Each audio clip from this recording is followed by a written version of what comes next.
आज हम बात करेंगे शाबर मंत्र के विषय में। शाबर मंत्र कैसे सिद्ध होता है, कैसे कार्य करता है, कैसे कुछ समय तक कार्य करता है, फिर वो कार्य करना बंद कर देता है, कब वो किलित हो जाता है, कब वो उसका प्रयोग कैसे किया जाता है, उसका पुष्करण करने कितने हज़ार पे वो सिद्ध हो जाता है, वो अपने कार्य को कर सकता है। ये सारे विषयों पे आज हम प्रकाश डालने की पूर्ण कोशिश करूँगा इस छोटे से वीडियो में। तो उससे पहले मेरा नाम जान लीजिए। मेरा नाम अमित कुमार शुक्ला है। अब बात करते हैं कि शाबर मंत्र क्या होता है। शाबर मंत्र एक नाथ संप्रदाय में गुरु गोरखनाथ जी महाराज ने इसका निर्माण करा था, एक जन कल्याण हेतु। तो इसमें उसमें गुरु गोरखनाथ जी महाराज की दुहाई भी लगी होती है किसी किसी शाबर मंत्रों में, या नवनाथ 84 सिद्धों की दुहाई लगी होती है, या महाकाली की दुहाई लगी होती है, गौरा पार्वती की दुहाई लगी होती है, हनुमान जंजीरा में हनुमान जी महाराज की दुहाई लगी होती है। तो ऐसा दुहाई लगा के वो कम कम पुष्करण में, यानी कम संख्या के जप में ही वो अच्छे तरीके से प्रचंड ऊर्जा के साथ में वो कार्य करने में सिद्धता देती है। अब बात करते हैं कि ये सिद्ध कितने में हो जाती हैं। जैसे हर मंत्र अपना अपना अलग अलग प्रभाव देता है। जैसे वैदिक मंत्र है, वो अपना मंत्र, वो एक ही मंत्र कई सारे कार्य कर सकते हैं। लेकिन आज मैं एक गूढ़ की बात बताता हूँ कि हर एक शाबर मंत्र हर कार्य नहीं कर सकता है। हर शाबर मंत्र है, एक शाबर मंत्र हर कार्य नहीं कर सकता है। हाँ, उसके लिए अलग अलग शाबर मंत्र हैं। जैसे देवता को बंधन मारना हो, अलग शाबर मंत्र है। उसको पकड़ना हो, अलग शाबर मंत्र है ना। किसी को पूछा लेने के लिए अलग शाबर मंत्र है। और किसी का रोग ख़त्म करने के लिए, रोग पीड़ा शांत करने के लिए अलग शाबर मंत्र है। तो ऐसे ऐसे अनेकों अनेक शाबर मंत्र हैं, और उसके कुछ निर्धारित जप संख्याएं होती हैं कि वो उतने में वो सिद्ध होते हैं, और सिद्ध होने के बाद वो अच्छे से कार्य कर सकते हैं। वैसे ये गुप्त रखने वाली बातें होती हैं। जैसे अगर आप शाबर मंत्र जप कर रहे हैं और आप फिर किसी को दे रहे हैं, तो आप फिर पुष्करण नहीं कर सकते। उसको आप देने के बाद में उसका पुष्करण आप नहीं कर सकते हैं, नहीं तो आपका वो कार्य नहीं करता है। ये होता है। और ये जो बहुत सारे गुरुजन हैं जो कि ये अपने शिष्यों को देने के बाद में वो मुक्त हो जाते हैं। ये सब आखिरी समय पे होता है। वैसे अब बात करते हैं इसका सिद्ध करने में। नॉर्मली ये 11,000 पे सिद्ध हो जाते हैं अपने ऊर्जा के साथ काम, हर कार्य को करने के लिए। ठीक है।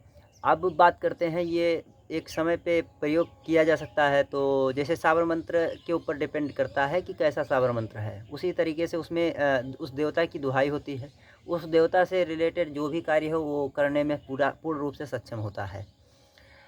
और शाबर मंत्र जैसे आपने पुष्करण किया, उसको सिद्ध किया। अब आप गलती कहाँ करते हैं, जब उसको आप अनावश्यक कहीं आप बताने लगते हैं कि या जप करने लगते हैं बिना मतलब। उसको पुष्करण करने के बाद उसको टारगेट दिया जाता है। अगर आप बिना टारगेट के आपने उसको चलाया, तो उसमें वो क्या है कि जो मंत्र में जिसकी दुहाई लगी होती है वैसे रिलेटेड उसमें शक्ति आती है, और वो शक्ति आपकी शक्ति से जुड़कर वो कार्य करने में वो टारगेट पे हिट करती है। अब क्या होता है, जब वो आती तो है लेकिन आपने बस अनावश्यक बोल दिया कहीं भी। अब वो आई और चली गई इधर उधर, और उसके बाद में उसका कोई टारगेट नहीं मिला, तो वो रुष्ट हो जाती है और मंत्र को कीलित करके चली जाती है, क्योंकि वो सामर्थ्यवान है उसके लिए। अब वो कीलित करके चली गई, तो आप क्या जो आपने जपा वो कहानी ख़त्म। फिर आप कितना भी जपो बुलाओ, कुछ नहीं होने वाला, कुछ भी नहीं आने वाला। तो ये होता है शाबर मंत्र की पावर। और जब हम अब बात करते हैं कि ये काम करना बंद क्यों हो जाता है। जब जब हाँ, एक और बात बताना भूल गया।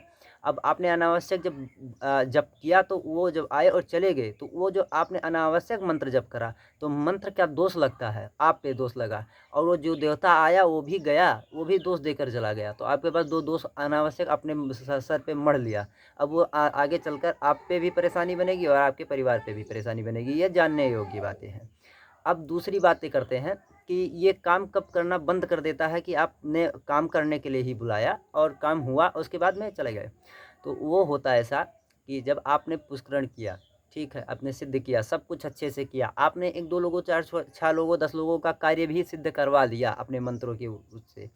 अब होता क्या है कि जब आपने मंत्र जप करा और उसके लिए मतलब हर एक कार्य किया और उससे अच्छे से कार्य हुआ, फिर आपने उसकी सेवा नहीं दी, फिर मंत्र दोष लग गया वहाँ। अब उसको उसका सेवा नहीं दिया, फिर मंत्र आपका मंत्र जो वहाँ से जो भी मलिनता लेकर आया है, वो मंत्र भी मलिन हो रहा है। अब उसको आपने कभी शुद्ध नहीं किया, और उसके बाद में वो उसका शुद्ध नहीं किया, और उससे जब आप किसी से कार्य लेते हैं, वास्तविक में मंत्र को छोड़ो, आप किसी से भी कार्य लेते हैं तो उसको कार्य के बदले कुछ ना कुछ देना होता है। आपने दिया नहीं, आपने मंत्र से कार्य ले लिया, लेकिन मंत्र को आपने बदले में दिया क्या? कुछ नहीं। और आप लेते रहे। आपने 11,000 पुष्करण करके आपने 4-10 लोगों का भला तो कर दिया, लेकिन उन 10 लोगों का जो पाप लेकर अपने सर पे घूम रहे हो, उसको काटोगे कैसे? ये सब गुरु ज्ञान है। ये सब कोई गुरु बताता नहीं है, क्योंकि ज्ञान ही नहीं है गुरु को। सब गुरु घंटाल हैं, है ना। तो यूट्यूब पे तो ऐसे ऐसे चूतिए पड़े हैं। जैसे एक ने बताया कि जब आप जप कर रहे होते हैं और लंबी अजमाई है तो समझ लो बड़का देवता आया है, और छोटी अजमाई है तो समझ लो छोटका देवता आया है। तो ऐसे ऐसे चूतिए पड़े हैं।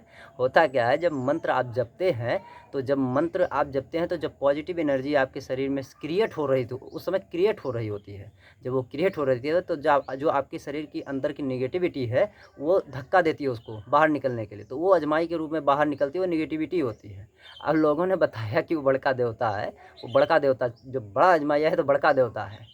ऐसे ऐसे चूतिए पड़े हुए हैं यूट्यूब पे, तो उन सब की बातें नहीं है। थोड़ा अपने पुराणों का भी अध्ययन करो, शास्त्रों का अध्ययन करो, और ऋषियों मुनियों का अध्ययन करो, और संत महात्माओं का अध्ययन करो, जिन्होंने इन सारे विषयों पे कार्य करा है।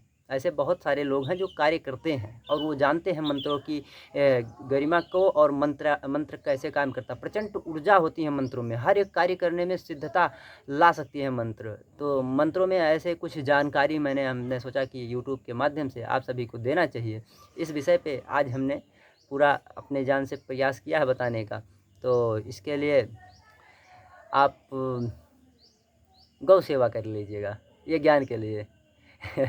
गौ सेवा करिएगा। आपके एक रोटी गाय को खिलाने से आपको पता नहीं कितना पुण्य मिलता है।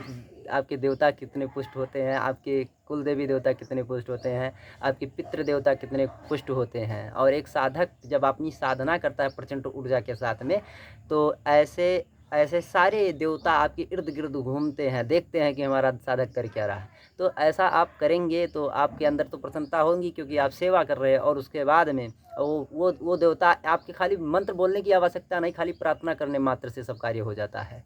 ये हमारा पर्सनल अनुभव है, हमें ये सब चीज़ें नहीं है। तो आज के लिए इतना है, फिर मिलेंगे नेक्स्ट वीडियो में नई जानकारी के साथ। तब तक बने रहें हमारे चैनल के साथ। जय श्री सीताराम, जय माँ भवानी, जय माँ भगवती।